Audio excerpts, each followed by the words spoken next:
Welcome to House of Ghouls Horror Movie Podcast. I'm your host, Ian VanGhoul, joined as always with my co-host and best friend, Colby Does Horror. Colby, what's going on, buddy? How you doing this week? I'm doing good. I worked a lot this past week, and I have to continue working tomorrow through the whole weekend until Wednesday. So, not looking forward to that. But I've gotten quite a bit of movies in, and just been chilling. That's what's up. Work sucks, but at least you got movies in, so hell yeah. Yeah. So we have a very special guest with us today from one of our favorite distributions from Terror Films, the VP of Marketing for Terror Films. Ladies and gentlemen, please welcome Sarah Clingenpeel. Sarah, how are you doing? Welcome to the show. I'm doing really well. Thanks for having me. You guys are awesome. You're awesome. We've been a huge fans of yours for quite a while, so it's awesome to have you here to chat with you. Thanks. I also love how you were like my co-host and my best friend. I was like, That's how we ugh, do it here. the non-toxic masculinity. I love we're always open with our emotions here. That's it. right. So, Sarah, we'll kick it off here with just a few kind of icebreaker questions, kind of get you a feel for our conversation. Uh, what started your love of horror movies? So I'm originally from New Orleans, so it's kind of hard to not be at least a little bit involved with some spooky goings on. But I also I have two siblings that are significantly older than me.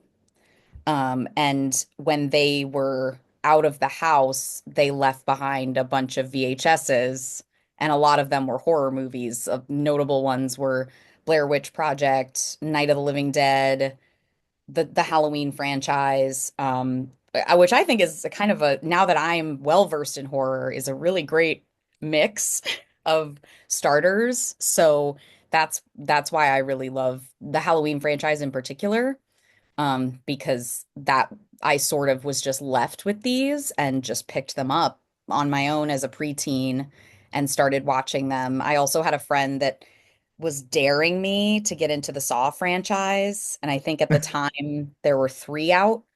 And she was kind of like, well, you can handle one and two, but you can't handle three.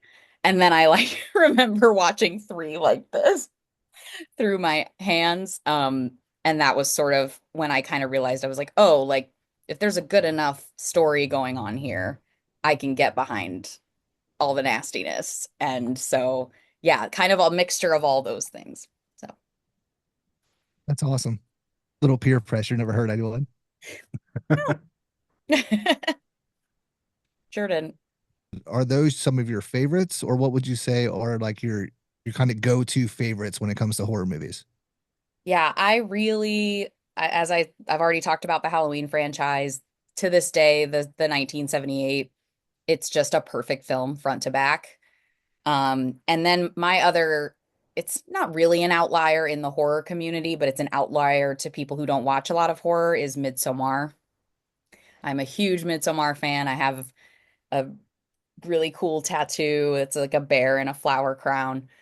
And I am like, my dream cosplay is to do the full May Queen outfit, the full blown dress. I'm gonna make it someday, when I have garage space to store it in.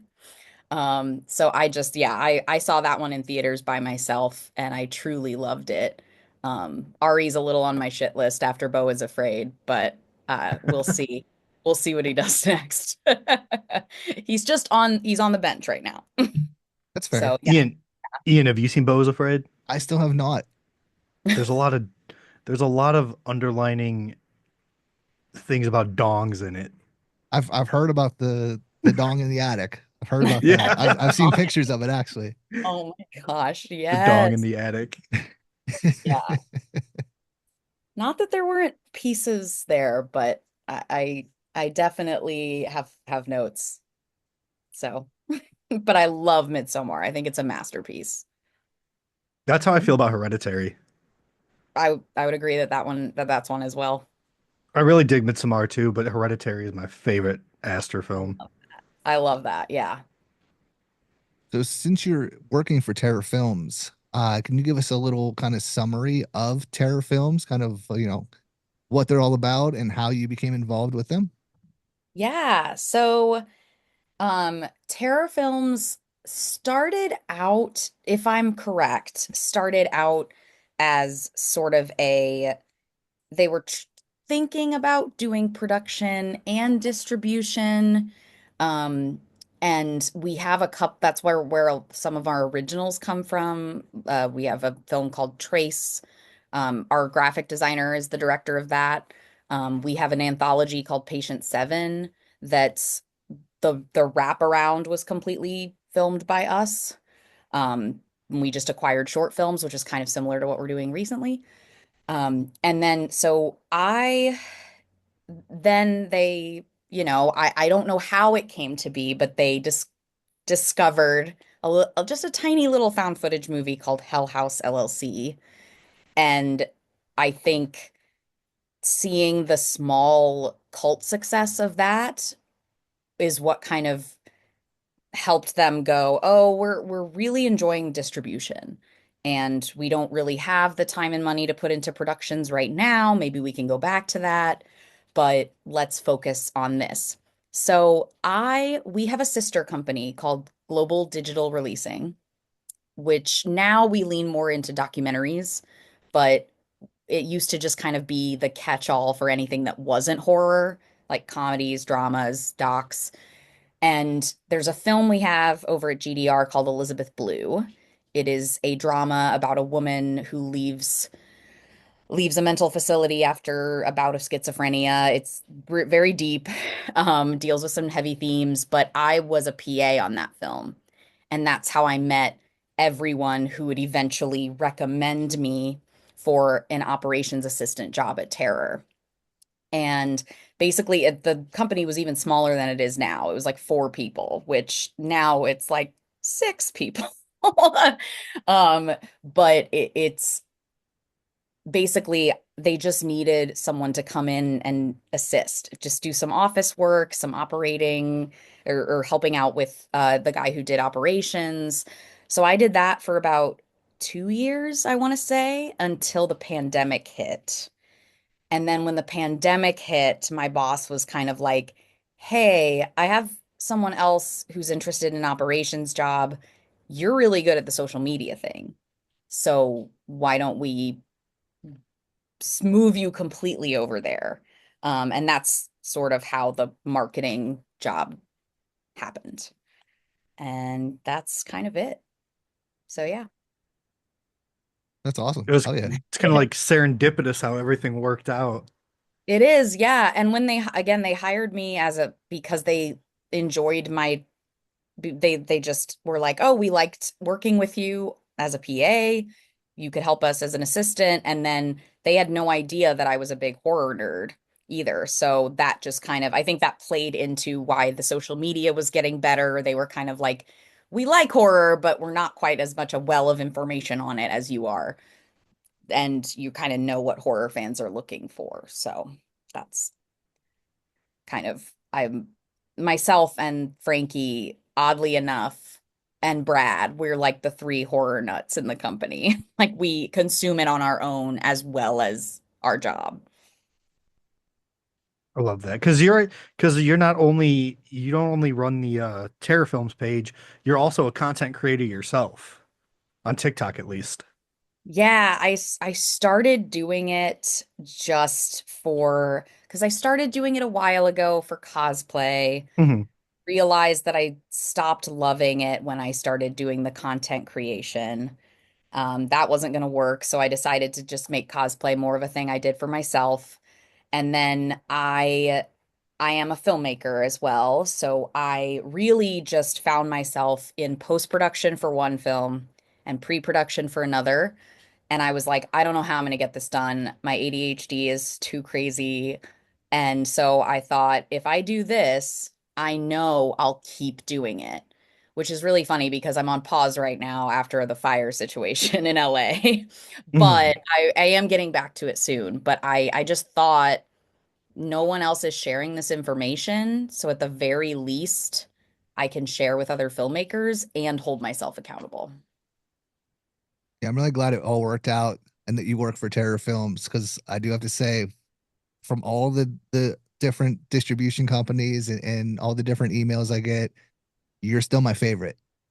Anytime I see Terror Films and Sarah, it makes my day, and I That can't means wait to so watch it. much. That means so much. That's my favorite part of this. And that's also, so that entire part of my job came from when we did Midsummer Scream in 2022, because my boss got to see me in action because he kind of doesn't see, because we all kind of work remote. We have an Mhm. office, but we all work pretty remote. So my boss lives in Philly. So he saw me interacting with other horror fans and he was like, wait, like you can do this, and you're selling us without even selling us. Like you're not pitching, you're just talking to people and talking about your love for it. And I was like, that's why I'm still here. I probably would have left if that wasn't the case. And so that was kind of then that's where I met Josh Levesque. I think that's how you pronounce his last name. I Mhm. met I met the other Josh, Haunting Season. I met the two of them and they were really excited to possibly work with us, and I just remember being like, "Oh yeah, you can just generate relationships. You don't have to, sometimes these big companies get caught up in not caring about the little guy, if that makes sense, and not caring about just fostering actual relationships. It's more just like transactional, which I get. It's when you become big enough, but I don't know. That doesn't make a lot of sense to me. So that means a lot. That means a lot. Actually have a really good example of like the stamp you leave, like the impression you leave on people, because he gets brought up every episode, so I don't care. But Chuck, the movie guy, anytime terror films gets brought up, first thing he says is, "Oh my God, I love Sarah so much." I love Chuck. Anytime. I love him. He's so sweet. He is a wealth of compliments. And also another example of someone who like got really big overnight and is still super chill, still Hmm. like did a whole series on all the people he loves, spent a whole month on these are the creators you should be following, Yep. no matter how big or small their pages were. Like, I don't have enough good things to say about him and the two of you. Like, honestly, I don't work with people I don't like. So Terror Films is the first company that I got when I started creating content. You guys were the first company that started sending me screeners, and I felt so important. I loved it. I love that. I love that. I think the first screener I ever got was Island of the Dolls. Oh yeah. Yeah. I still haven't seen that one. I We never have a ended up lot of reviewing it. movies, guys. We have a lot of movies. Yeah. Absolutely. But yeah, no, I've heard good things, and I try to watch back titles anytime I'm in the office while I'm working so I can be like, okay, if you see the movie, you can promote it better. So, but no, I love that. I love that. I love like when people come back, or like when I'm just like, yeah, screener request, blah blah blah. And then sometimes I'll have some of you guys come back and be like, "Oh, yeah, I is it okay if I get a screener?" And I'm like, "Yes, it's okay. That's why I sent it to you." Because I know that you'll like, again, it's mutual, right? Like Hmm. we get the press, you get the content, and if you don't like it and you don't want to talk about it, you don't have to, you know? Like we're not requiring anything. Yeah, that's what I've always liked about you at Terror Films is, yeah, I don't feel obligated to make a video for something that I'm not into because you'll get a lot of them that they'll kind of hound you on it. Oh, Like really? you didn't, Okay. yeah, like did you make a video? Did you watch it? Like it seems like one a week at least. I actually And have a I've big company hounding me with about one right now about that. yeah, yeah, it gets a little wild. And then yeah, and then if you respond and say like, yeah, it wasn't for me. I'd rather Mhm. not put anything negative out there. There's, Right. it's kind of 50-50. Like you'll get you'll get ones that respond like, I appreciate it, you watching it. Thanks for not putting out a shitty review. But Yeah. then the other half is the like they just, they're kind of like pissed at you for not putting something out for it. Yeah. And it's So, like, okay, well, I mean, I guess all press is good press, but also, like it just doesn't make sense because you right. don't want to, you can tell you don't want to talk about it. You can tell when a creator is just kind of like, this movie was fine. They just put oh my gosh. Whoa. Um, they'll just put the thumbs up and it's very, it's just kind of like, okay, but I can tell you didn't like it. So why am I engaging with this content? Right. Yeah. This movie is a movie. This was But a movie. but I appreciate you, being yourself and being cool about it. So that's why I've always loved terror films. That They're my means so go-to. much to us. And that means so much to all of us because that's the point, right? Like we're championing indie filmmakers. We're not like it's super cool that we get to work with Shudder and help Steven make movies and work with them and like they're awesome people at Hell House, but we still have all these other filmmakers that rely on us. And so we try to not forget that. Absolutely. Well, I guess we'll get into the horror movie news. Scary movie news. So not much news this week, but we did talk about The Last of Us following seasons of Last of Us last week. So just a little update. The Last of Us season 2 put out a poster and they announced April 13th as the premiere date. So now we have a solid date for season 2. So April 13th, we'll get to find out what's happening in the world of The Last of Us. In other news, Clown in a Cornfield released the first poster. Colby, how'd you feel about the poster? I liked it.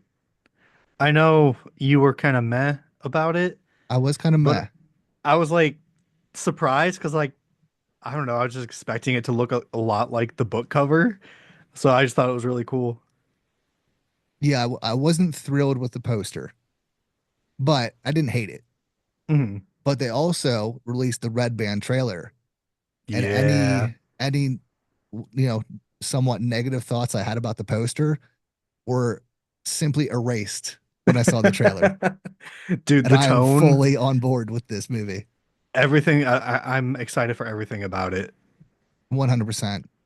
I'm curious now, like how close it's going to stick to the book, The like source what they're material. yeah, like what they're going to change, because obviously they're going to change some stuff. But I'm all in. One thing that I got really excited about because he wasn't listed in the IMDb credits is Kevin Durand in the movie. Oh yeah, When I saw him, I was like, wait a minute. I did like the Leonardo DiCaprio meme. I was so excited. yep, yeah, he's there. Um, Sarah, have are you a fan of Clown to Cornfield? I actually was going to ask you guys because I'm a huge book nerd as well. Mhm. I kind of have like I'm a fantasy girl and then I'm a horror girl, of course. Um, and I have not read it, but I should I before the film comes out? Absolutely. Absolutely. Okay, sick, sick. I know it's fairly popular, but it's never been on my list. Not for any reason in particular, but it looks fun. I'll look. You don't have to tell me twice with clowns. Yeah, Yeah. it's a clown slasher. It's an easy read. Like they're technically YA books, but it's gnarly. Like They go it's hard. yeah. Sick. And So if you follow Adam Caesar on TikTok or anything too and watch his lives, he's such like this sweet, innocent, nice guy too. Oh yeah, is that the author?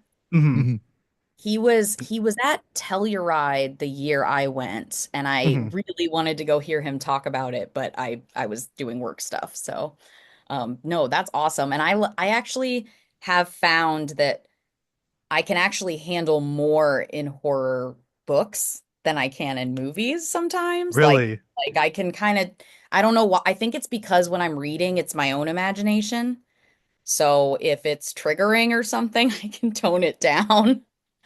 Whereas like if it's a really extreme movie, it obviously depends, but yeah, so that's exciting. I will put that on my list. hell yeah. Yeah, it's a good time. Colby, you have any news for this week? I do. Let me pull it up real quick. So one of my favorite Dario Argento movies is Phenomena. And I just saw on the news today that Phenomena is getting a TV adaptation from an Italian company. I did see that. So as soon as I saw that, I was so hyped. And when Ian said that he had the news, I was like, he said he only has two. So I was like, what's your news? Because I feel like there's something huge that I saw today. So he told me, and I was like, oh wait, okay, that's nothing that I'm thinking about. So I scrolled through Bloody Disgusting real quick and found that again. So that's something I am extremely excited for. A very young Jennifer Connelly movie. It has some really goofy effects, but the ending of Phenomena goes so hard. So I'm so excited to see what they're gonna do with the show. And you can't not talk about the music in Phenomena when you talk about it too. So I'm just excited to see how they're gonna do a series with it. Yeah, it should be interesting. Definitely intrigued by that. Sarah, do you have any news? Any terror films news? Well, Not to put you on the spot or anything, but no, and I hate to bore the two of you because you already know, but we do have, so funny thing about distribution, we a lot of companies, a lot of sites have been very slow to put things on their sites. Like we would have release dates and our filmmakers would be like, my movie's not live. You said it was going to be live. And we'd be like, I'm so sorry, we delivered everything, you know? And so we've been trying to put things up a little earlier. Well, it kind of bit us in the ass. So that's why these three films we're releasing in March are already available on Prime Video because Amazon put them up super early, but there's no reason to take them down. So we have on the 14th of March, we have a film called The Ceremony is About to Begin, which I have not heard a single bad review on. I have not seen it yet, but I've heard the ending is insane. I loved Uh, it. yeah, I'm so happy.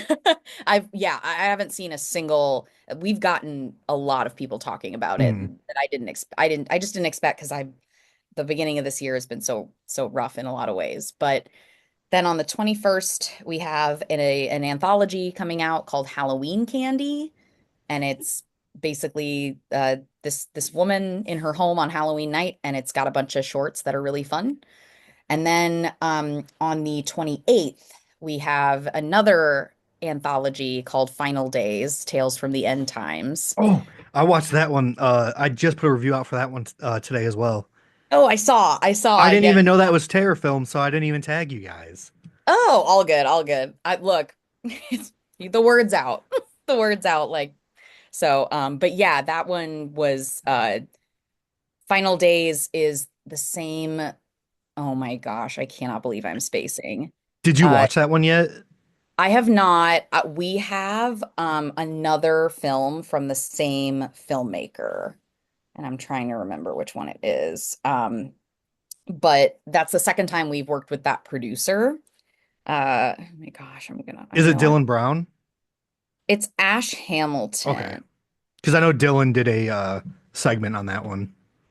Oh, I'm sorry. Ash Hamilton, the producer, runs Horror Fix. Okay. So that was what it is he was a press contact before we got his film. But yeah, I've heard great things. I had to pull stills from it, so I haven't seen the movie itself, but I had to like I watched it in pieces. So I think it looks really fun. But it's basically all apocalyptic Mhm. shorts in the anthology. There's a segment in there that actually scared me. Yeah, oh good. Yeah. And funny enough, it was Dylan Brown's segment. He's the one who sent it to me on Instagram. He's like, "Hey, my new or he's like, "Hey, I did a segment in this anthology if you want to check it out." And I have a really good relationship with Dylan because he did all the Tahoe Joe movies and a couple others I really like. Mhm. So I checked it out. I didn't know which segment he did, but I told him which one scared the shit out of me, and he's like, "That's my segment." Oh good. That would have been awkward. But no, I Well, really like that that one. wasn't mine, but so Colby, what'd you watch this week? Kick it off, I watched Let the Ceremony or The Ceremony is About to Begin. I was really surprised by that one. Whenever Sarah sends me something that's found footage, I instantly say yes, give me, please, in a much nicer way. But I knew that one was found footage. I've never seen a found footage movie with a mummy before, or that incorporates mummification. So I was pumped to see that one. And it's an easy watch. It's like an hour and 10 minutes or just under that. So very easy watch. Loved it. And yeah, the ending is kind of batshit crazy, but not like a brutal, like fucked up kind of way. It's just, it goes places that I wasn't expecting. But I watched that. I watched Final Days. I just put my review out for that. Really enjoyed that one as well. That's another, it's quick for an anthology film because it has four different stories in one wraparound, and it's an hour and a half long, like exactly an hour and a half. Really enjoyed that one. The one segment's actually scary. It's got some good gore. Also has some found footage aspects. Um, I I watched The Fetus. Yep. That sounds like my kind of That's we'll leave it at that. Um, I watched The Monkey again. I took my wife to see The Monkey last night. She loved it. I I got want to my see monkey it. popcorn bucket. Oh, I saw Ian's popcorn bucket video today and I was like, oh, I want it, but I don't have any more room in my house That's what for, my that's what my wife tries to argue when I want to buy another popcorn bucket. But we compromise and she lets me get them. yeah. And then I am about halfway through Riff Raff. It's not horror, but it's like a dark comedy with like that has to do with the mafia, and it has Pete Davidson and Bill Murray in it. And I'm really enjoying what I've seen so far. So, but they're the ones that have been hounding me to hurry up and put my review out. Oh, really? Yes. Yeah. Oh, that's funny. I haven't put one out yet either, but I haven't heard anything from them. But I really like it. I just have to finish it. That's fair. Sick. But that's all I can remember right now of what I watched. Okay. So yeah, I watched Riff Raff. It is fun. It's a good time. I have some issues with it, but I'm gonna put a review out for it probably tomorrow. Overall, it's fine. I watched Gags the Clown, so found footage clown movie from 2018. I really loved it. I'm a sucker for clowns and found footage. I would love a sequel to that one because it goes pretty hard. I finally checked out Companion. Love that as well. That was a good time. Even with knowing like the main spoiler of it, I was still like super into it, and there were plenty more twists and turns, so Mhm. I was all about it. I Uh, agree. what else did I watch? Oh, I I did remembered. watch. Okay, I remember when I watched, yeah. and I can't believe you didn't remind me. What? Popeye's Revenge. Oh shit, yeah, $13, Yeah, I rented it for $13. Not worth it, but it's still a fun movie. What a rental price. right? Yeah, I was really surprised that it was that much, and I'm surprised my best friend over here let me do that. Um, I thought you would know whenever I said it's $13. I'm not fucking doing that, and you said I will.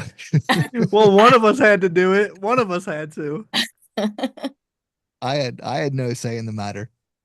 It was still better than Strangers Chapter 1. That's fair. I'm still gonna watch it. I'm just not gonna pay $13 for it. I'll wait till it comes down in price. Um, I watched the Fetus. That movie is a movie, and I watched The Ceremony is About to Begin. I'll probably maybe talk about it more here in a little bit, but I really dug it. Pretty much the same thing Colby said. Found footage involving a mummy is something we haven't really seen that I'm aware of. So it was pretty unique. It felt very much like Creep meets The Sacrament in a lot of ways, and I love both of those. So it was right up my alley. So I was all about it. Sarah, have you watched anything that you want to talk about Yeah, lately? I actually watched Companion this week as well. I felt like I got to it a little later because that was, look, you don't have to, you could, you don't have to encourage me to get in a theater when Sophie Thatcher and Jack Quaid are in the film. Like, Yes. I will watch pretty much anything. I'm gonna go watch that Novocaine movie because, sorry, he's hot. Like, I'm sorry. Let's I just love be Jack Quaid.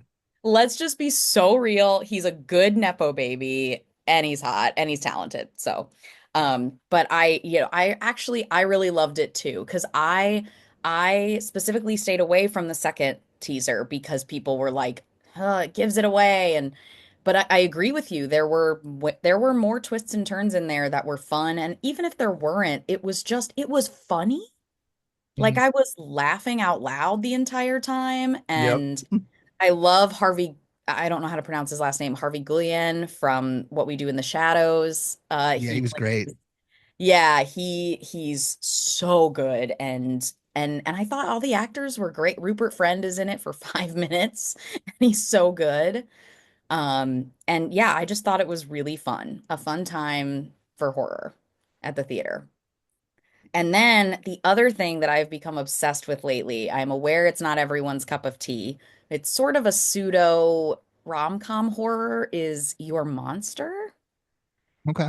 It's from last year. Mhm. But I didn't see it until recently because I was looking for something kind of horror romantic around Valentine's Day and I loved it. I loved how it kind of just did what it wanted. It felt very much like they were not fitting into any kind of rhythm. They were just like, we're going to do what we want. And I don't know. It admittedly scratched an itch in my brain because I'm a Beauty and the Beast girl too. So I think that kind of film is always going to be okay by me. And Melissa Barrera is a goddamn gift to this industry, to this world, and I love everything she does. So, yeah, those are the two things I've seen that haven't been rewatches lately. Hell yeah. Yeah, Your Monster. That was a good one. Yeah, definitely Beauty and the Beast vibes. But I'm glad it went like as hard as it did. Like they didn't Yeah. hold back.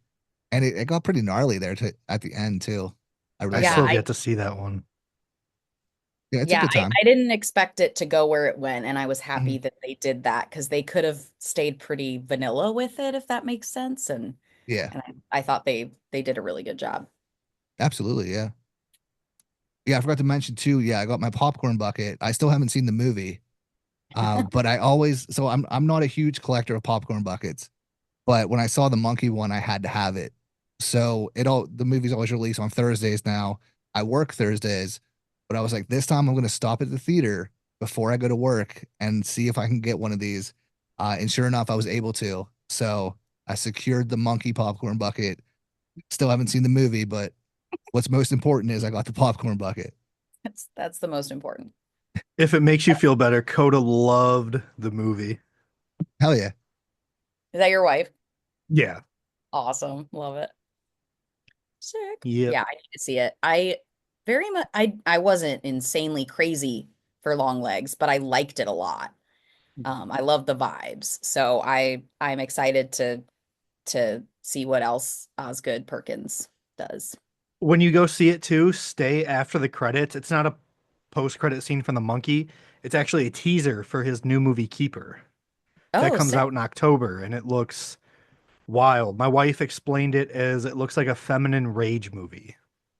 Well, It looks sign me the crazy. fuck up. Sign me the fuck up. Okay.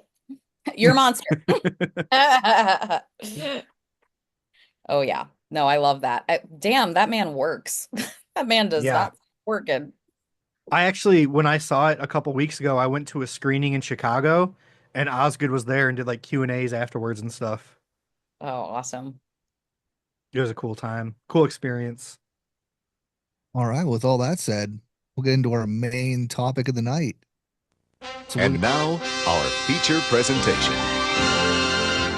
So we're going to talk about our top 6 favorite terror films. Films. First podcast of its kind. That's right. So who wants to kick it off with a number 6? I can start. All right. My number six is Missing: The Life of Belle. Banger. Did you see that one, Sarah? It's That on my one list. went so hard. I was not expecting it to end the way it did and go the places it went. It felt like Skinamarink a lot too, and I'm a real big fan of Skinamarink. So it was just it was one that really affected me too because of what happens at the end and the shit that it shows. But I think the Life of Belle rips. Absolutely. Yeah, that It, ending was wild. Sarah, you said that was on your list as well? yeah, it's on there. Hell yeah. Is that your number Ian? six or No, it's not my number six. Do you guys do everyone yeah, does we their just yeah, we Yeah, just go we'll go around. round robin. yeah, sick. I I guess I'll go. Are you done talking about Life of Bell? Yeah. Um, my number six is a film we've had for a really long time called N Trip. Um, it's a rideshare slasher.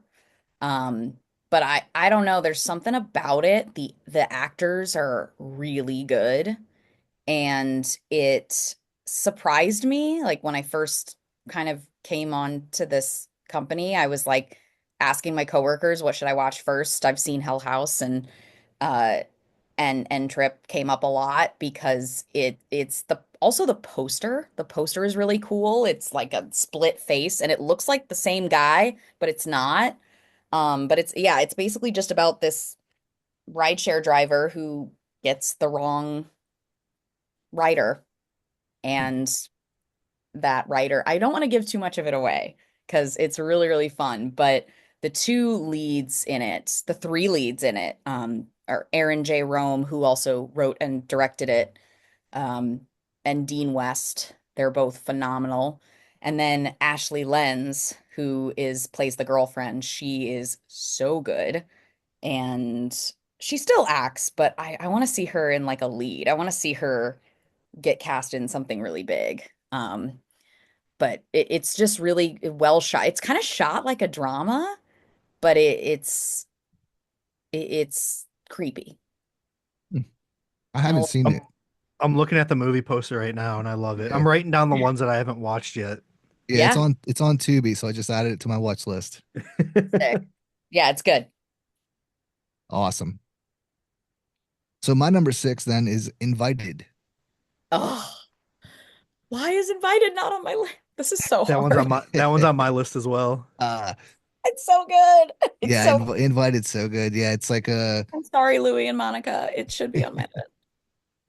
a I don't even know what it's considered. I mean, it's found footage, but it's like It's a everything's on the webcam, computer. Yeah, like Yeah, like webcam. Zoom. Yeah, very much like Host or Dark Yep. Web. right. Yeah. But yeah, that one goes hard. Yeah, I remember when you sent me that one and I watched it and I loved it.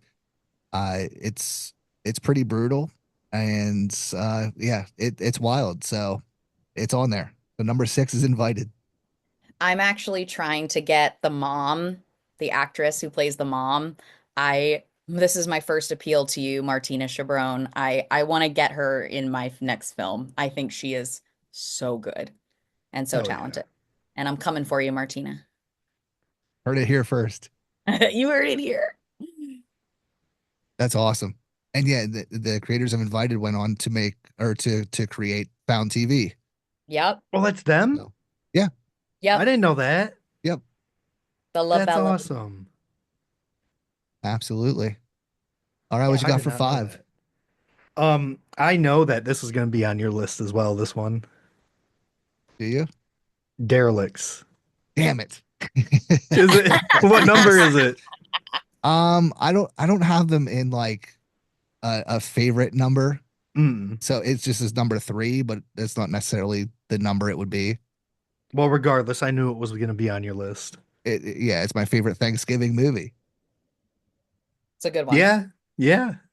It's I batshit. think I think you're the one who told me to watch it, if Mhm. I'm not mistaken. Yeah. And I loved it. I loved everything about it. The dude with the stuffed teddy bear mask.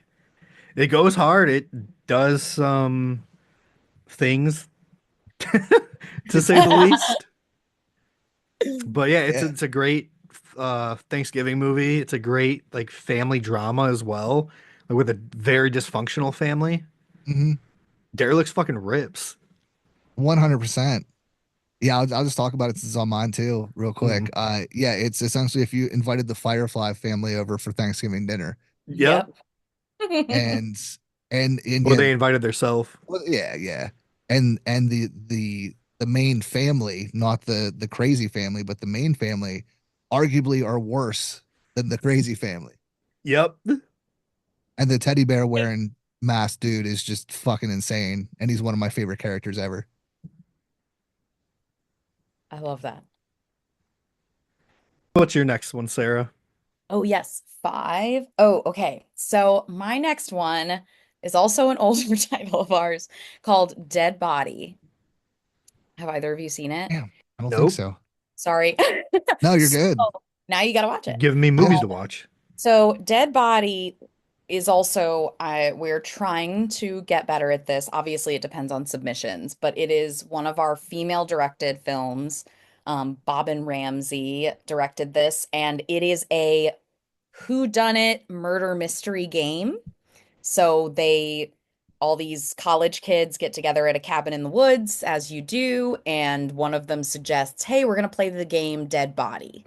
And it's a game where it's very much like Mafia or something along the lines of like someone plays the dead body and they guess who the murderer is. But of course, somebody wants to play the game for real. And people start dying.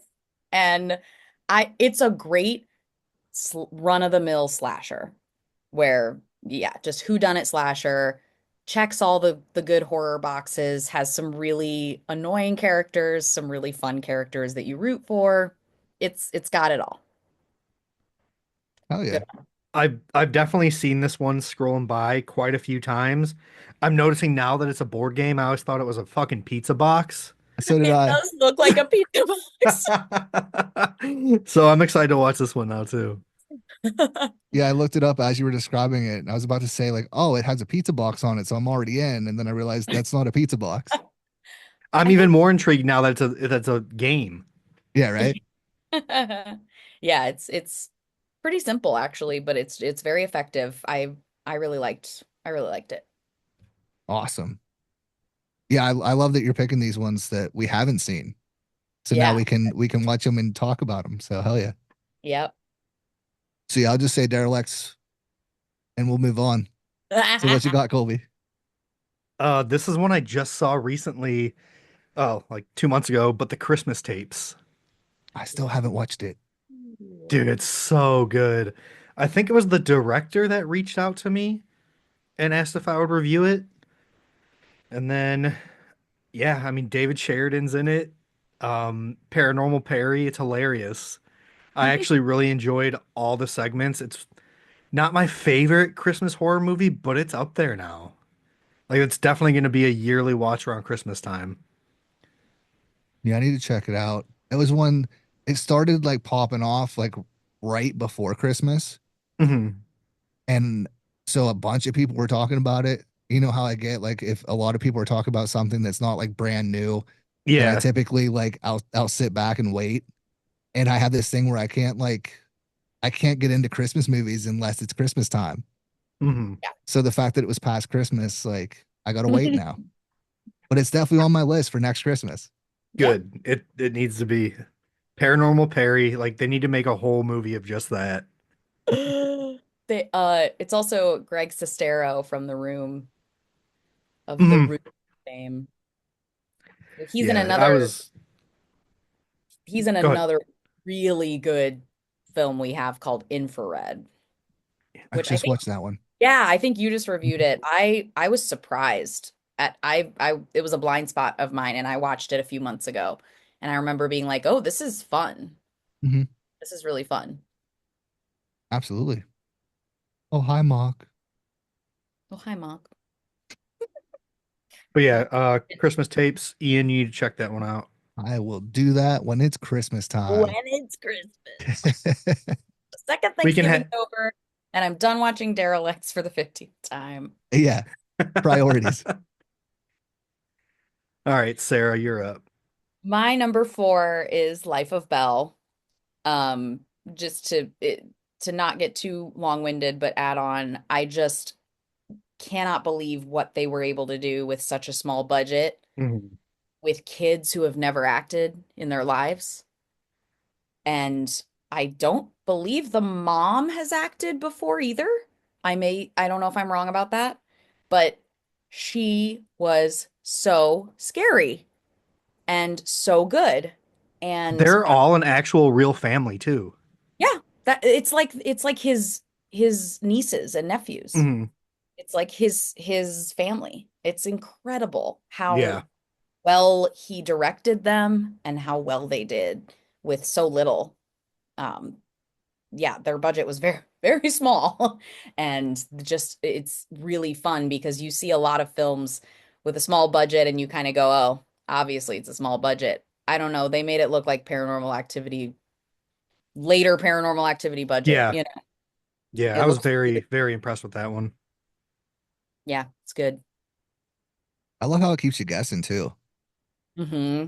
That whole time, you're like, oh, this mom is just bad news, and then that ending, wild. Yeah, it set itself up for a sequel too, for like to see what happens after, but maybe we'll get it. I don't know. I'll talk to the director. Belle's back. Belle is back. She's on her YouTube channel at 13. I'm back. Did you miss That'd be wild. me? Incredible. All right, what you got, Colby? No, Is it's it my you. turn or your turn? Oh, is it my turn? That Mhm. was my number four. Okay, yeah, I'm just fucking shit up. It's fine. My number four is Beyond the Chamber of Terror. That's a good one. It's so fun. You haven't watched that one yet, Colby, have you? Writing it down now. Dude, it's I can't remember the director. I've talked with him though. Super Michael cool. Pereira. Yes, Michael Pereira. Super cool dude. But yeah, the movie's just like it's really fun. I mean, it's obviously it's very, very indie, like minimal budget, but it has like the vibes of like Hobo with a Shotgun. Like that's the Say vibes I get from. less. And like the main character dude is just this like older, just badass, just a badass. And he's just fucking entertaining as hell. And I could watch 45 more movies with him in it. Yeah, So he's I'm just I'm all about it. ridiculous. He's ridiculous in the best way. Yes, absolutely. But yeah, I had a blast with that one and really enjoyed it. So it has stuck with me. So it's my number four. Now what do you Now got, my Colby? turn. Yep. Yeah. Number Um, three. this would be I had invited, but we already talked about that one. But yes, I love invited a lot. Rips. I think we're all gonna have very similar last two movies. I don't know. I don't know. But yeah, just to add on, yeah, Invited was one I was very surprised about. I love the webcam movies. Obviously, found footage is my favorite subgenre. So yeah, if you haven't seen Invited, definitely check it out. Absolutely. And Sick. just to hop in here, the most popular ones I put as honorable mentions because I knew you were gonna have them, at least one of them.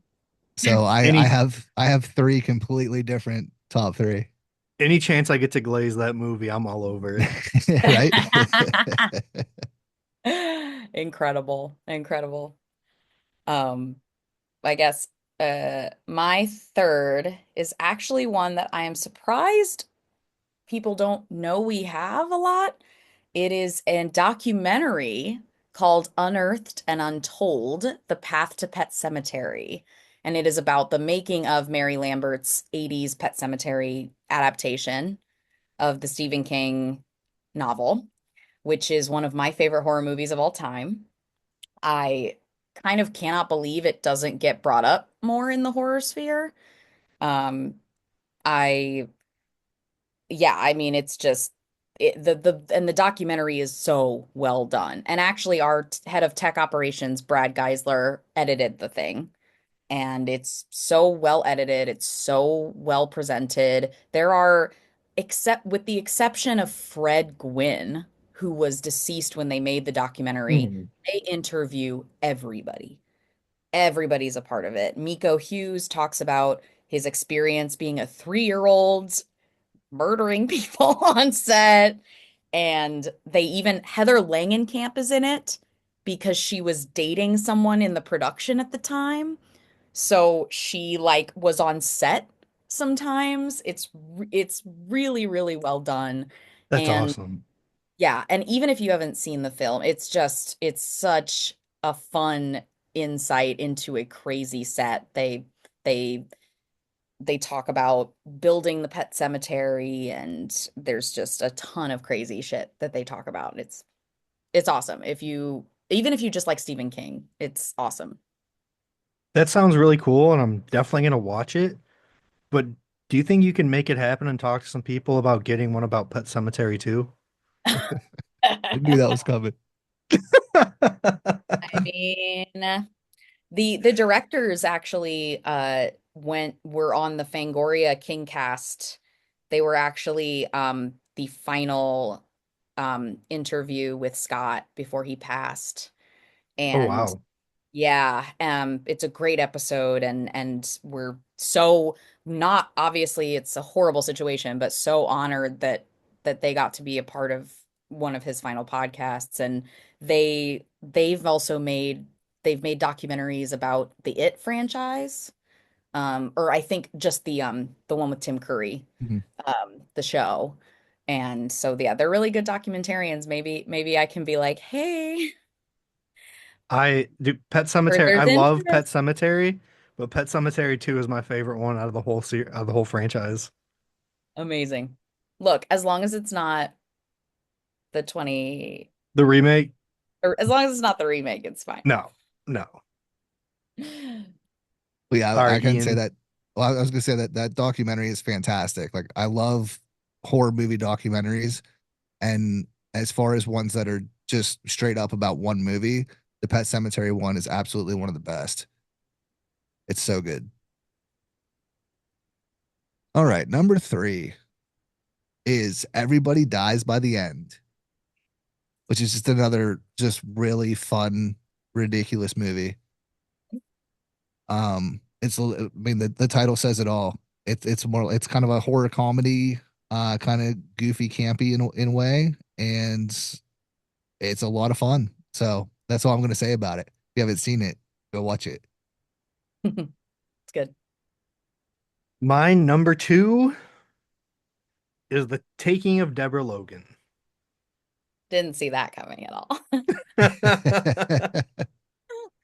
I do have one honorable mention though too. I'm sure you have the same honorable mention. Oh no, this is probably going to be your number one, Ian. My hmm honorable mention. So hmm I'll wait. Yeah, we're gonna But save yeah, those for after. Taking of Deborah Logan, it's actually fucking terrifying. The acting in that movie is so impressive. The found footage aspect is awesome. The reason they're filming is awesome. I didn't even know it was a terror film release until I got on the PR list for terror films and I was going through the whole filmography, and I was like, no fucking way, Deborah Logan's on there. Yeah, I gotta be real. We didn't start out with it. We got lucky. They Hey, came that's to us awesome. when Oh, their they came Netflix to you guys? contract was. That's awesome. I think it was still, again, I don't do the contracts. That's not my job, so I can't fully say. But yeah, we're they actually Dana Guerin, the producer on the film, um told this story at the Q&A. We just had the 10-year anniversary Q&A, and she told a story about how she was like, it was in production limbo, or it was in distribution limbo because Bryan Singer was attached, because he Oh, was an original producer on it. So look, if Bryan Singer's issues were gonna lead this incredible movie, because a lot of people didn't want it, which is crazy. It's so good. And yeah, so we that's how we got it. Was he the main issue? People didn't want it? I think he was the main issue. I can't speak for the people who produced the film, but that's the vibe I got from the Q&A. Um, That's wild. yeah, crazy. I have no idea who he is. Who is that? I do not know this man. I do not know who that man is. Bryan Singer's the director of X-Men, like the first movie. Like with Oh, I Anna thought he Paquin. was joking. Yeah, yeah. Yeah, I really didn't know. Oh, sorry. I'm sorry. I was just like, Does he no, have like some fucked up allegations or something? Yeah. yeah, Oh, okay. he's just been icky on set. Mm-hmm. Like, and very like my favorite quote about him is that the female actors round table when Jennifer Lawrence is like somebody told her she couldn't take criticism or something and she was like, I've worked with Bryan Singer, I can take criticism. He It's like I sounds a can be lot yelled like at. UA Boll. I'd say he's far more talented, but yeah. Just like him as a person. Him as a person, yeah. Oh, But yeah, so that's my number 2 is Taking of Deborah Logan. you will never guess what my number 2 is. It is Is the it taking. Taking of Deborah? It is the taking of Gabriel. Fantastic. It's just fucking scary. It is. It's so scary. And Jill Larson puts her whole bussy into that role. Like, she is just so Anne Ramsey, the queen that is Anne Ramsey. Also, I worked with them recently on this promotional thing for the 10-year anniversary. The kindest people you'll ever meet. They're just excited that people are watching the movie. I'm like, Anne Ramsey she was in a league of their own. Mhm. Like, she could be a total bitch if she wanted to. And she is the kindest person. And they are Fun both just, fact, the League of Their Own is based out of where I live in Rockford, Illinois. The Rockford Peaches. bitches. I love that. But yeah, and Adam Robitel, also incredibly kind, incredibly wonderful person. Just wants to make his little movies. And, you know, that's all he wants. And it's awesome. So yeah. Hell yeah. Good. Yeah, it's an honorable mention for me. Like I said, it would definitely be top 6, but I knew it was going to be in there. Yeah. But yeah, it's that movie is so effective because even without like the crazy like third act and ending, it's still creepy. Like Mm-hmm. pretty much from the first time that you see her, like it's like unsettling atmosphere the whole way through, and it's fucking fantastic. And the way It's it tackles like Alzheimer's or dementia, whichever one she has, it's yeah. like it's very accurate, like the stuff it talks about and everything too. Because I've had family members who suffered from it in past, but it's just yeah, like Ian said, it's a very effective movie all the way around. Yeah, and the effectiveness like in the found footage, because Hmm. sometimes you see a found footage and you kind of go, well, how are they justifying this? It's a medical documentary. It's Yep. very believable. Mhm. So 100%. All right, my number 2 is Night of Something Strange. Yes. I wow. actually took that one off my list. I love Number that fucking two. movie. Number It's 2. so good. I I have love that. I have loved this movie since the first time I watched it, and it's funny because it's one of those movies that I feel like would not hit for very many people, but there's a few of us in our horror community that we love it, and it's just so off the wall and offensive and fucked up, and I love every second of it. It's Mhm. just my kind of fucked up movie. It literally has no chill. No, no chill. It's it's 100 miles an hour the whole way through. The whole way. When that guy gets stuck inside the other person, it's so funny. Like if it didn't have the tone that it had, it would be such a fucked up movie. Oh, absolutely, yeah, Yeah. 100%. Especially with that opening. Hmm. God. But yeah, it has the perfect like campy tone, Yeah. Like it just kind of offsets the fucked up material. And yeah, I love it. And I love that it's a terror film. Yeah. It's fantastic.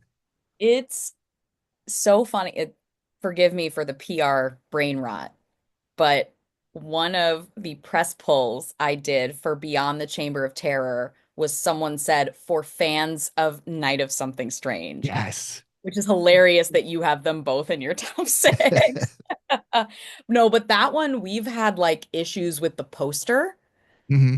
because I'm sure you've seen the poster. It's and like people, and then we'll just be like, we get it. There's a tentacle coming out of her private. We're sorry. It's the vibe of the film. What do you want? It's art. Hmm. Art with a T-E. That's right. Beautiful. I love that poster though. It's good. It's so good.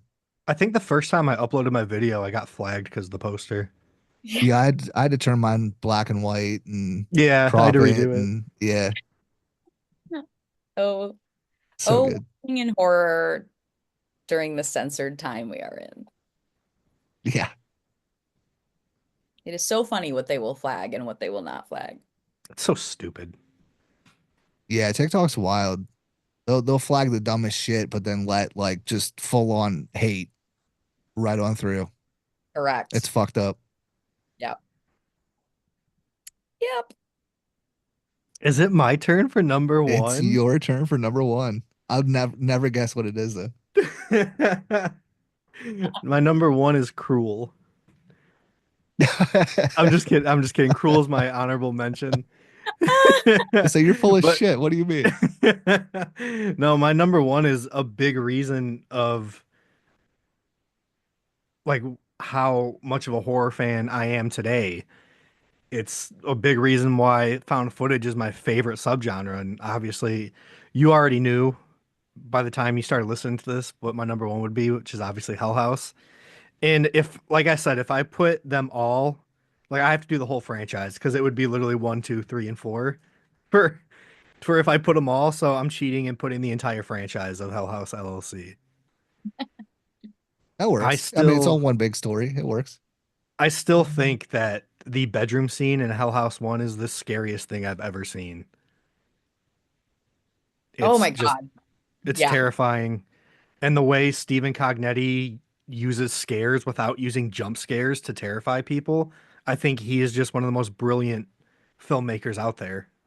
And I don't think he gets enough credit. I agree. Yeah. I was really upset to hear that Lineage wasn't going to be found footage, but the way that Stephen explained it to us when he was on the podcast last time about these new things that he gets to do and try, I'm like, okay, you sold me. I'm sold now. But I think that the found footage is what gives the entire Hell House franchise its charm. But regardless, I'm excited for Lineage and I'm excited to see what Steven does this time around. I am not allowed to say much, but I have seen it Oh my God, have you? and it's good. That's all Um, I can say. Um, somebody, or I was gonna say, so I was just in a movie a few weeks ago, and the woman who did the special effects and did my makeup, she was actually one of the effects people on Lineage. Her name is Beatrice Snipe. yes, and she Yeah, worked on another film we did as well. I'm forgetting which one, but she Sarah, she is incredible. so good. So good. You guys. There So was after a scene after that I literally wanted to pee my pants. I'm jumping the gun on the marketing. Don't tell Shutter. no, I can't wait for Lineage. It's anytime I do a like my most anticipated for 2025, it just gives me another reason to glaze Hell House. So Yeah. I've done a couple videos of 2025 releases and talked about Lineage, but anytime I get to talk about Hell House, I jump all over it. I love And Absolutely. that. crazy enough too, like one will always be my favorite out of the franchise. It's in my top five of all time. It's my number one found footage movie of all time. But when like I really enjoy 2 and 3. I like the lore they bring. Steven has a couple really good scares in those as well, but they're not my favorites. So I didn't have like the highest expectations for the Carmichael Manor. But when I say that movie scared the shit out of my wife and I, Carmichael Manor scared the fuck out of us. Like I got up in the middle of the night to make sure the doors were locked and shit. And it would be my favorite over the original, but the characters in number one, like I can't let that happen, let that be better than the first one. But Carmichael Manor is very close to number one for me. I love that. I love um I'm like overwhelmed because now I get to talk about my number one, which has so much meaning for I know both of you, but has very personal meaning for me. I decided to pick because I did not cheat like Colby did and pick the entire franchise. I also would like to talk about Hell House Origins, the Carmichael Manor, for a second here because I'm very fortunate. I got to do notes on a Lake of Fire cut. I've gotten to do a lot of really cool Hell House things, but the coolest thing I've gotten to do this entire job is getting to go to the Hell House Origins premiere at Telluride in 2023. And I was the only person representing terror films at the time. Steven and his wife went as well. And when I tell you, let me tell you about, you guys know, but let me tell you about Stephen Cognetti. He is one of the sweetest humans on the face of the planet. He just wants to make little horror movie about clown and fuck off and be with his family. Like he just wants to make his little silly little movie and just be with his wife and kids. This man does not care about fame. We had to talk him into buying licenses for Hell House because we were like, dude, you've built something so wonderful. You need to like claim this. And he's just like, I just want to make my movies. I just want He is so kind. Let me tell you, we were in the green room for this, hanging out with the Telluride people. And all over, Hell House fans are everywhere because some of them are at Telluride to see Hell House. Every person he ran into, he told them about my film. He didn't want to talk about Hell House. He said, "Do you know she wrote a found footage film? Do you know that she's working on a found like talk to her about this?" He did not care that it was the premiere of his own film and that everyone was there to see him. He was like, "Do you know she's making a movie? You gotta hear about it. It sounds so good. It sounds so scary." Like that and genuine, not fucking around, not putting on a part. He is so genuine. And again, like I said, he just want to make little clown movie and call it a day. So I love Origins. It's very special to me. I also got to work on a marketing campaign with the girls, with Bridget Rose, who plays Margot, and Destiny, who plays Rebecca, and also James Liddell, who plays Chase, is a dear friend of mine. He actually, fun fact, used to work for Terror. Oh, Um, really? his audition, his reel was sent to Steven for this, and Steven didn't even want to make him audition, and our boss was like, "Don't boost his ego, make him audition." And so James, great, love those actors. Like you said, it just revitalized the the franchise. It's such a great story on its own, but it also adds so much to the franchise, and I'm like getting emotional, guys. It's just so good. And especially like if you talk to Steven, he'll be like, "Oh yeah, like Abaddon, Lake of Fire, like nobody wants to talk about I'm like, dude, talk about it, you know? Like you've created something really wonderful here, and you heard criticisms and you went to the table and you were like, I'm gonna create something they're gonna love, and you did it. So I could not believe how good Origins was. so good. And seeing it in the theater Yeah, in that's that, what I wanted to ask. How was the like crowd reaction to that in the oh my God, theater? it was insane. Well, and then I had never seen it at that point. Like Mhm. I'm very fortunate to have seen Lineage ahead, but we're involved in it a little more. Yeah. Yeah, I could not, I hadn't seen it yet. So just seeing it sitting right next to Steven is a top 10 life moment for me. And I didn't come upon these films as a fan.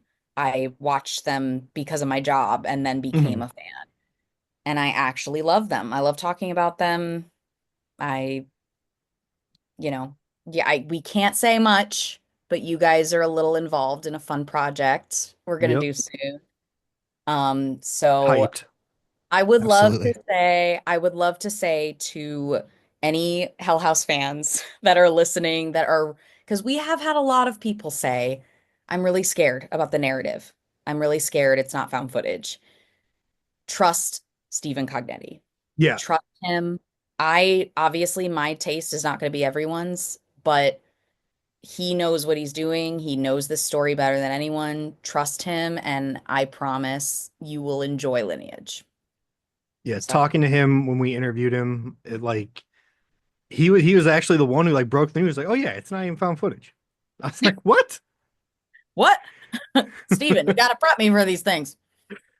But yeah, I'm hyped. It's my number one movie. Like my number ones like bounce around all the time, but Hell House has been pretty up there this whole time since it was announced last year. Yeah, absolutely. Yeah, I can't confirm, but I do want to say that he premiered that news on our podcast. That was the first time we ever heard of it. Yeah. And he did also mention how he met you.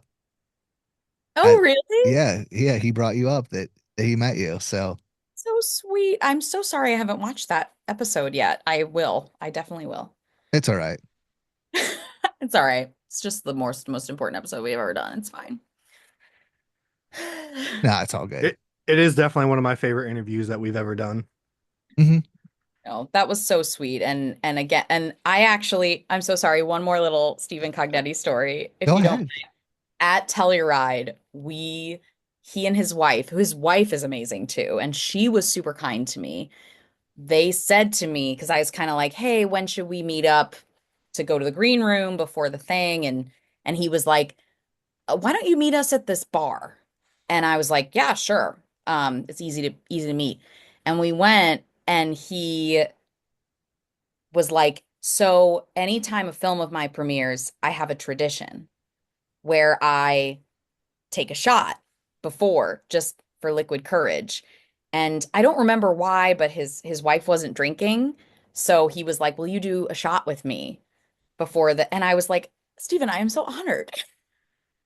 And so we did the shot at the bar, and then yeah, it was just like I couldn't believe, and I've known him for years via email, but that was my first time meeting him, and I was just like, I love that you involved me in this tradition of yours. So that was very kind of him. Absolutely. Yeah, it's amazing. Yeah. Maybe his wife did take the shot with us. I don't remember. I'm sorry. She was awesome though. I was kind of like, bring your wife to more things so I can hang out with her. Make more movies, have more premieres. Let's go. Have more Yeah. beers. We can take more shots. There you go. So yeah, so Hell House is in my honorable mentions because obviously I knew it was going to be in the list. So I went with my number one, and it's not my favorite movie, but it means the most to me for so many different reasons. And it's Cruel. I knew it. So So Cruel, my boss is gonna be like, don't get me wrong, we love all of our films, but he's gonna be like, let me explain, and then it'll make sense. So Cruel, I believe, was the very first screener that I got from Terror Films. and I enjoyed it. I liked the movie. But obviously at the time I didn't know who Victor Gabriel was. I didn't know what could lead from making shitty videos on TikTok. So I watched the movie, I did a review for it, and then uh you hit me up and said about a like putting a quote on a poster. So that was my very first like quote on a poster. It just said raw and impressive, and it's still the background on my computer screen. And so that was awesome. And then from there, I started, kind of following along with this Victor Gabriel guy who went on to make this movie called Blood Gorge, Yeah. which is my favorite movie of last year. That led into actually becoming friends with Victor. He's now one of our best friends, and he's been on the Mhm. podcast numerous times. We've hung out in person. Like he's one of us now. And it all One started of from us. Terror Films. So Oh God. that's why Kroll is my number one movie from Terror Films. I love that. I love that so much. I'm getting so emotional. Terror Sorry. Films runs deeper than you think in the House of Ghouls podcast.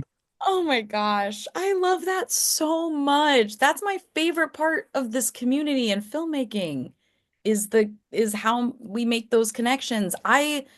Uh Crystal Connor, who runs well, she's one of the heads of the Cabin in the Woods Film Festival. Mhm. She found me through my filmmaking TikToks, and she was just like, "Hey, would you like to come on and be a judge?" Or we're called a selection committee, because we don't actually judge the films, we just help with selection. Mhm. And I was like, oh my gosh, I've never done that before. That's amazing. I would love to do that. And at Terror, we're acquiring short films right now, to put in an anthology. So I was just like, yes, oh my gosh, that'd be so much fun. And then she found out I was in Terror Films, and she was like, I'm a huge Terror Films fan. And I was like, sick, let's partner up. And she was like, what? And I was like, no, I can do that. I'm the head of my department. I can do that. And so that's how, like, again, like, just because she found my random filmmaking TikTok and thought, hey, you seem like you're a horror filmmaker, you get it. And then it ended up being this wonderful partnership. And it's also another way to get some of our other films. Like, again, we all love Hell House here. We all love it. It A pays little my bills. bit. It pays my bills, okay? But it's when a filmmaker emails me and says, "Hey, I need help with this." That's the shit I love. Even when it's a problem, even when I'm shaking my head and I'm like, "Why didn't you read my other email?" I still love it. I love it because that's the shit I love is connection. So I love that Cruel is your favorite terror films movie. Woo! There you go. Yeah. I knew it But was going it's to be number but it's one. the Abaddon Hotel though, right? Absolutely. The Yeah. Abaddon tapes, rest in peace. Oh, yeah. What happened with that? It was just Origins. Oh, okay. Everyone's always like, "What about the Abaddon tapes?" Like it ended up being Origins. You're That not makes me missing feel better. you're Makes not me feel missing better. lore. You're not it was I mean, admittedly it was going to be a show as opposed to a Mhm. film, but you got the lore. You got it. You have any honorable mentions left? Mine was cruel. Okay. What about Um you, Sarah? I have two. I would like to say in the Hell House franchise, Lake of Fire. I know not everyone loves it. I love it. I remember seeing what people thought about it and being like, are y'all insane? Like, if this was a standalone, you'd be obsessed with it. Okay. You're just mad because it's not the first one. I love Lake of Um, Fire. yeah, I will defend Lake of Fire with everything I have in me. that last 10 minutes is, in my opinion, unmatched on a franchise level. And it's just, and Gabriel, who plays Russell Wynn, he's incredible. Vanessa, she's so cool. But yeah, I love Lake of Fire. And then my other honorable mention, it very nearly beat End Trip for spot number six. It's a 45-minute film called Cram. I loved Cram. I love Cram. And those filmmakers are wonderful too. Admittedly, like when I have a good rapport with a filmmaker, it does make me a little nicer to their film. But it's just so good. Hmm. You can't say you don't have time to watch it. It's 45 minutes and it's in that sweet spot. If it were any longer, it would probably be boring. If it were any shorter, you wouldn't get what you need out of it.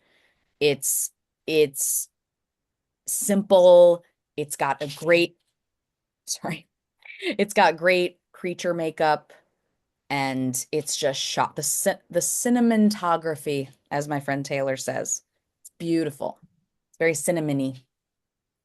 So that's it. Yeah, for now. I'm so sorry if any of our filmmakers are listening and I didn't mention your film. All of them are number one. Okay. That's why I have a letterboxd. I'm very active on it. I do not rate Terror Films movies. That's fair. Not cool. Yeah, I get it. Yeah, I have two left over. So Be My Cat. Ugh, iconic. Yes, I still that haven't movie seen that rips. one. It's fucked up and great. Yeah, yeah, you'll be into it. And Pole Party Massacre. Yes, it's so It fun. is. What's his Drew? It's Drew Maverick. Drew Marvick. Yeah. Yeah, he's hilarious, and Yeah. he's like a giant content creator as well, like for cooking. Yeah. So crazy. Yeah, but he's And hilarious. I love that dude. I don't know if he's done with it, but I think he's raising money for Pool Party too. I believe so. Yeah, I think he posted something about that not too long ago. But yeah, I think Pool Party. It's another just like completely off the wall, like dumb, but in a good way. It's so fun. it's also just like great summer vibes. Hmm. It's very Absolutely. very colorful. It feels summery. I'm a big vibes girl. Hmm. Yeah, absolutely. Yeah, it's a good one. But yeah, I guess that's it for our top six favorite terror films. But yeah, Sarah, I mean, you're a filmmaker as well, so any updates, anything you want to plug? Um, Um, we are very close. We are so close, and I know my friends and family are so annoyed hearing me say that because they're like, "You've been saying that for 3 years, bitch." Okay. Uh, but we are actually very close to releasing this film. I'll just let you guys have the exclusive. It is not that it's hard to find online, but I haven't talked about it in the terror realm. It is a found footage film called Dry Spell. It is about a group of addicts who go on a sober retreat in the desert. And as you can probably guess, shit hits the fan. And they're sort of, because they're in recovery, is it us? Is it our brains? Is there something supernatural going on? That kind of thing. So I do act in it. I wrote it, I produced it, and my dear friend Taylor Gates directed it. And we have sound mixing left. So we are kind of in the final stretch, and hopefully Terror will distribute it. That doesn't mean they're like, don't give it to us, but they've been very kind and have been giving us notes along the way and helping us out. My boss has been very, very supportive. So hopefully you guys will get the first screeners. I can't wait. I awesome. already love Yeah. the sound of the premise for it. I'm glad. I'm glad. Yeah. So we're trucking. We're getting there. And then I also am in pre-production for another film I can't say much about, obviously, but I'm going to direct. It'll be my first feature. Awesome. I've been an actor for a long time, but I still love it. But I just really want to focus on directing and producing because producing my first film, I thought I was going to hate it, and I really loved it. And it's chaos, but yeah, so I'm hoping we're hoping a summer release, which would work out really well because it's set in the desert. So, yeah. Well, if you need people to kill off, let Ian and I know. Oh, this next film, you never know.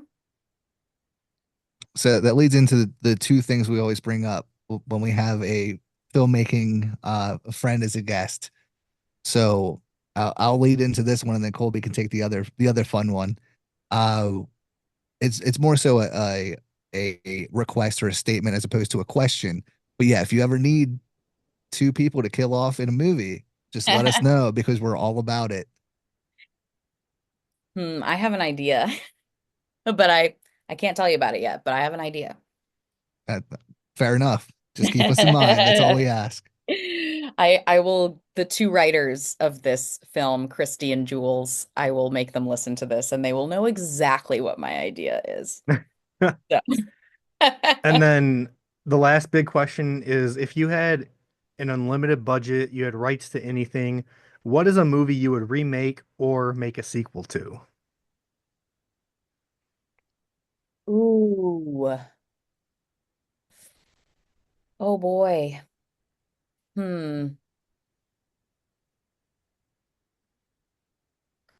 So it's funny because I kind of talked about this on my personal filmmaking TikTok. Mhm. Uh, but and it sucks because I know they are remaking it, but I would kill to direct and adapt a Little Shop of Horrors remake, but like a horrific remake. It would still be a musical. I love the music. I'm a big Alan Menken fan, but I would love to do almost like Repo the Genetic Opera levels Yes. That'd of be dope. of that. Just And violence and carnage. oh yeah, yeah. And the original musical ending, not the Hollywood washed, watered down version that they did in the Rick Moranis one. Directed that one off the top of my head, but yeah, I would definitely they would not defeat the plant at the end. I And if I love had that. yeah, so and the plants would take over because Don't Feed the Plants is such a good movie or such a good song. So that, oh my gosh, I would kill. I would I would do anything to adapt that. Oh, because I said that in when Wicked came out, I was kind of like, what musical would I adapt? And that's Little Shop is my favorite musical of all time. So I think I could put a more horrific spin on it.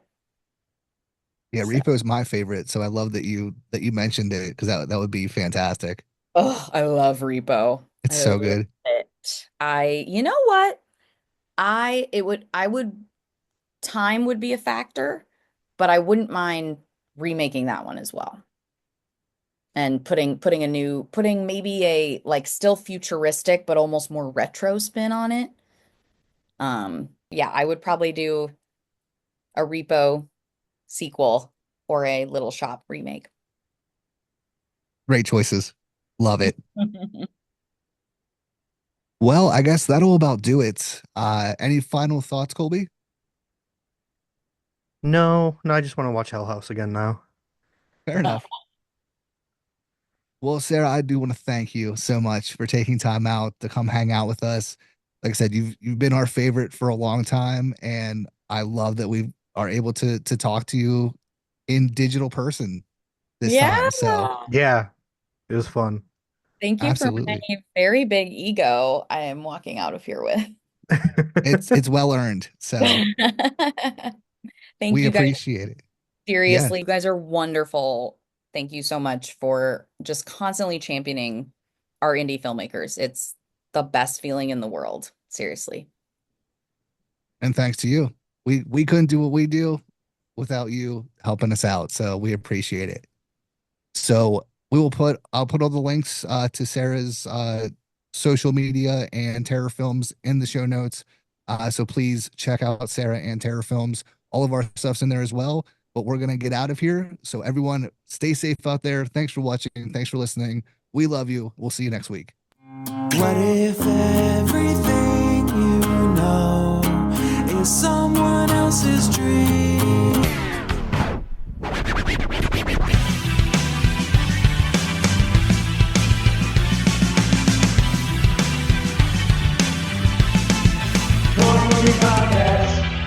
There you go. That's it.